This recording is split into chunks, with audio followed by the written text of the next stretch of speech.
घरी तर माणसाच्या डोक्याचा भुगा होतो. त्याच्यामुळं काही ना काही अशी धावपळ आपल्याला दिवसभर करावीच लागते. अचानक हवा कावदान सुटलं होतं. त्याच्यामुळे लाईट गेली आणि 1:30 वाजेपर्यंत आम्हाला झोपच नाही लागली. रात्री झोपायला उशीर झाला तर सकाळी झाला उठायला उशीर आणि मग काय सांगता सगळी धावपळ झाली आणि काही काम करणं सुचतच नव्हतं. मग म्हटलं चला आज पटकन चहा पिऊन घेतला, अंघोळ वगैरे करून घेतली आणि बाकी घरातले सगळे कामं तसेच पडले.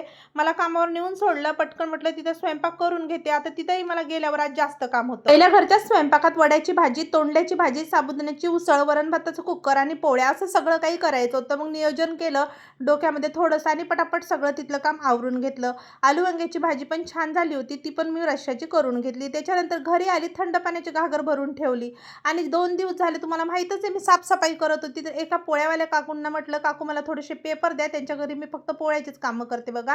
तर त्यांनी मला 4-5 पेपर दिले. मग रॅकवरचे सगळे घरी आल्यावर भांडे काढले आणि रॅक पुन्हा एकदा पुसून घेतला आणि पेपर व्यवस्थित लावून घेतले. स्वतःच्या घरी म्हटलं तर भाजी काय करायची हा विचार आपल्याला पडतोच. पण आपण जिथं स्वयंपाकाला जातो ना, तिथं भाजीपाला वगैरे सगळं तयार असतो. त्याच्यामुळे तिथं गेल्याच्या नंतर जास्त धावपळ होत नाही आणि पटापट स्वयंपाक आवरतो. एका घरी मला सुट्टी आहे त्याच्यामुळे माझे थोडे कामं लवकर झाले. घरी येऊन शिल्लकची कामं करून घेतली आणि आता मस्त केसाला मेहंदी लावते. कसा वाटला तुम्हाला आजचा माझा छोटा ब्लॉग कमेंट बॉक्समध्ये नक्की सांगा. व्हिडिओ आवडला नक्की फॉलो